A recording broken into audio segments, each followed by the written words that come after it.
What is good, Mexiplanners? Thank you for joining me for another edition of the Yucatan News Weekly Update. We have 8 days before Christmas, so I know you got a lot to do, so let's get into it.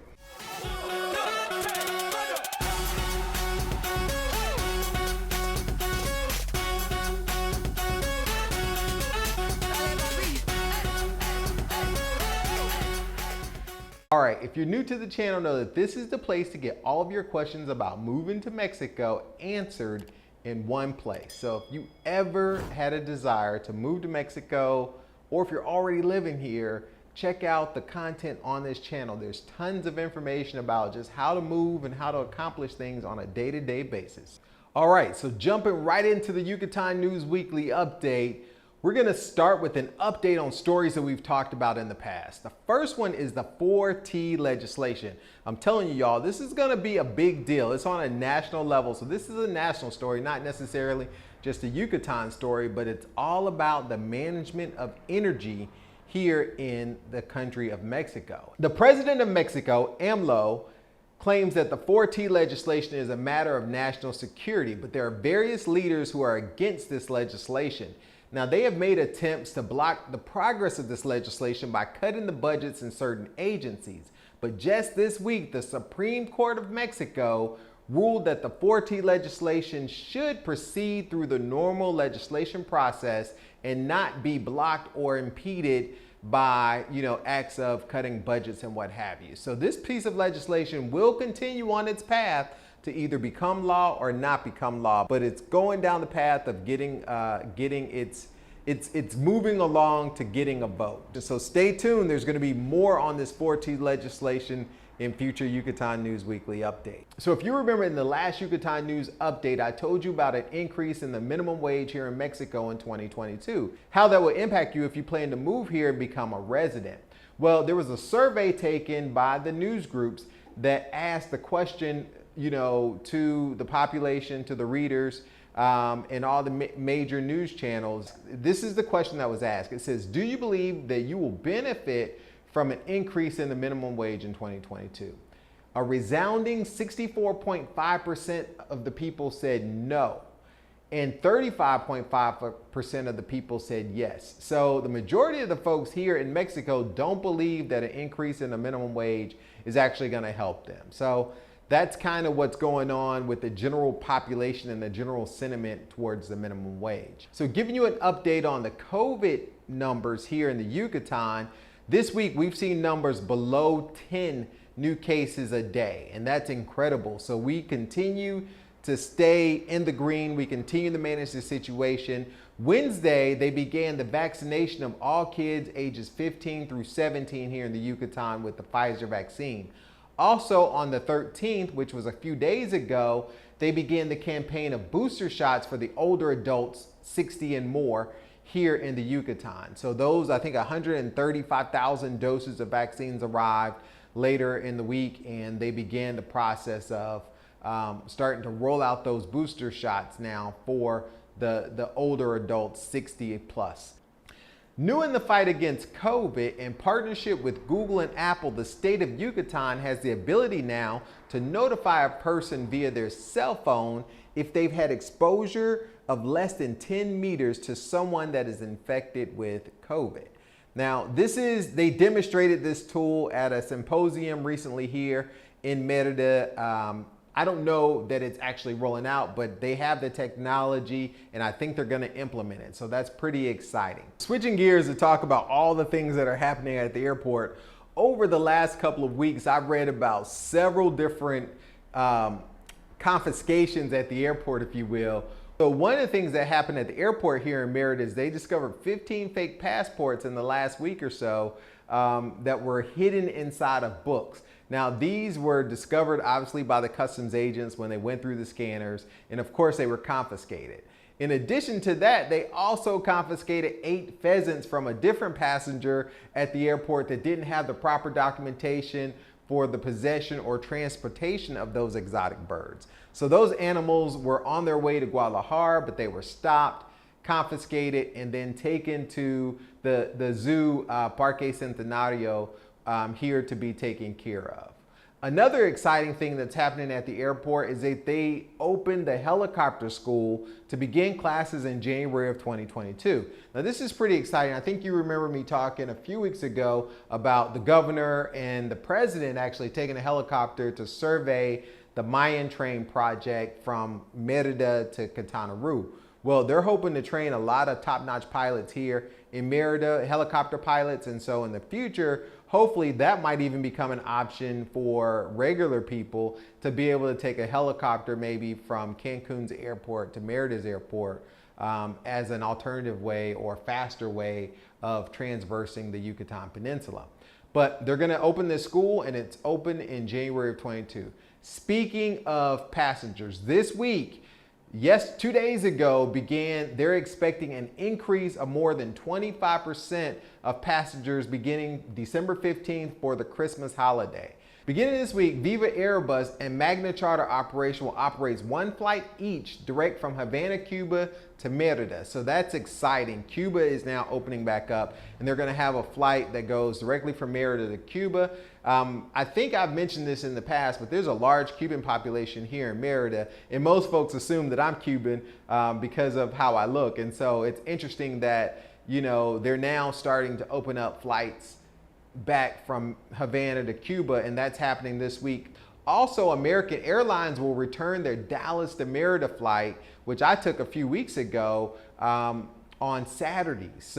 Also, the Merida flights to Miami. I'm actually jumping on a flight today, headed to Miami for the holidays, or headed to Florida for the holidays, but going through Miami. And those flights are 100% capacity. So the Merida to Miami flights are completely booked coming into, or the Miami to Merida flights are completely booked coming into the Yucatan. I'm headed back out going from Merida to Miami. So those flights are full. And then the Houston flights from Houston on United to Merida are near capacity. So things are packed, tickets are expensive right now. So I guess the takeaway for this is to know that next year, if you're coming to the Yucatan, book your tickets before December 15th. Finally, the WestJet flights between Toronto and Merida are again operating at high numbers of passengers. So everybody seems to be, you know, turning back on their flights here to Merida. We have multiple options. There's always Aeromexico from Mexico City. There's United from Houston. There's American Airlines from Miami. And then if you're going to Cuba, you have two options once a week, Magna Charter or via Aerobus. In November of this year, they had more than 223,000 passengers move through the airport, mainly because of the Tianguis Turístico. So the holiday rush is definitely expected to be going from the 15th of December all the way through the 7th of January. So this is exciting times. Folks are coming back. We're open, we're green, and it's exciting. Switching gears to talk about the budget of the Yucatan. I mentioned this in the last Yucatan News Update, but the budget now has been approved for 2022, and it's an increase of more than 133% to 46 billion pesos, or $2.3 billion. The budget passed, unlike many before, with no debate. So there was nobody, you know, debating this budget and saying we should do this or we should do that. They just went through the process, made sure the numbers check, and passed it. There are four key components to this budget: health, education, security, and the reactivation of the economy. And there will be no increase for management or supervisors in this budget, which is pretty outstanding. Speaking of budgets, this is the time of the year where employers are required to pay by labor laws in Mexico aguinaldos to employees by the 20th of December.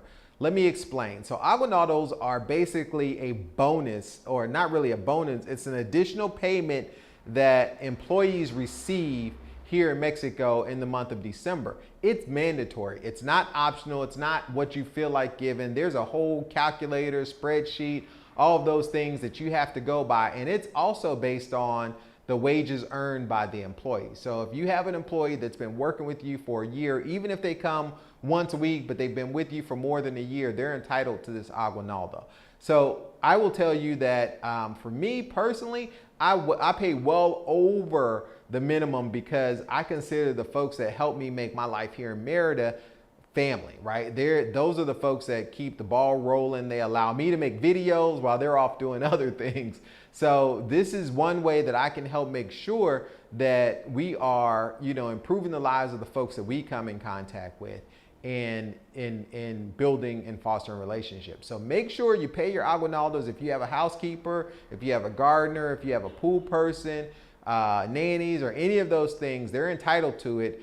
Make sure you take care of them and also to give them time off to enjoy their families. One of the interesting things that I noticed this week is that there are articles or ads in the paper asking people, so you're getting this aguinaldo, what do you plan to do? How do you plan to spend that extra money? So I thought that was interesting that folks are actually marketing for those pesos to the folks that are getting these, well, everyone's getting it. So I guess it's kind of like, when tax returns happen for us in the States or any of those things, folks are asking the question, how do you plan to spend those extra pesos that you're getting here in December? So I thought that was interesting that there's marketing around this event that happens every year. Switching gears, the governor of Yucatan recently announced the agenda for 2040. And I'm gonna have more information about this, but one of the stories I thought that was interesting is that the city of Tuncas, which is really small, it has a population of less than 5,000 people, will be included in the 2040 agenda. So this is one of the,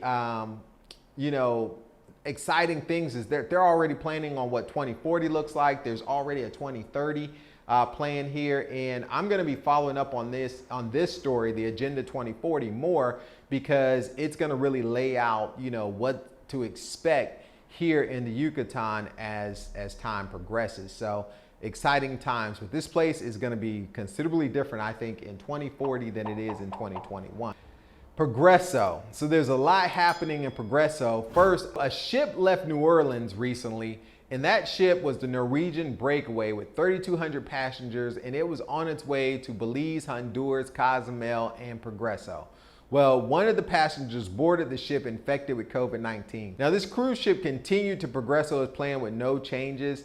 And on Tuesday the 14th, which was just a few days ago, the Carnival Breeze docked here. On Thursday the 16th, the Carnival Valor came to Progreso. And on Friday the 24th, they expect the first ever Disney ship, the Wonder, to dock here in Progreso. So that's going to be pretty exciting. Christmas Eve, they're going to have the Wonder, and then on New Year's Eve, they're going to have the Adventures of the Sea. So the Carnival Breeze has made its final docking here for the year. It won't be back until 2022. And that is the ship that normally shows up quite a bit. Also, I guess the Norwegian Breakaway with 3,200 passengers. It's exciting for the Port of Progreso to have ships coming back, but it also creates a interesting dynamic for those that live here and want to enjoy Progreso because you don't want to go on a cruise ship day. So that is, something to keep in mind when you move here, or if you're already living here, check the schedule to see what cruises are coming and when they are back in Progreso. Now, Progreso is back in full swing, and as such, there was a story that was reported on Saturday and Sunday of last week about a drug bust that happened in Progreso. Or 2 men and a woman were detained with crack cocaine, and marijuana. They were very specific to name cocaine, crack, and marijuana.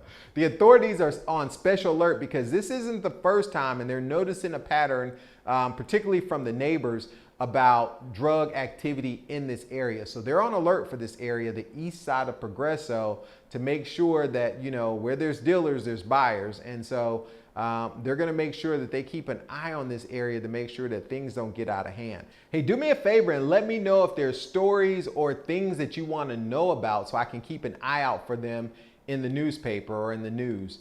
Leave me comments below and let me know if there are particular types of things that you're interested in here in the Yucatan that I'm not already reporting on. Thank you very much also for all of your feedback about how much you enjoyed this Yucatan News Weekly update. I'll continue to do them. It's improving my Spanish. It's making me aware of what's going on around me. So I thank you guys for having interest in this type of content.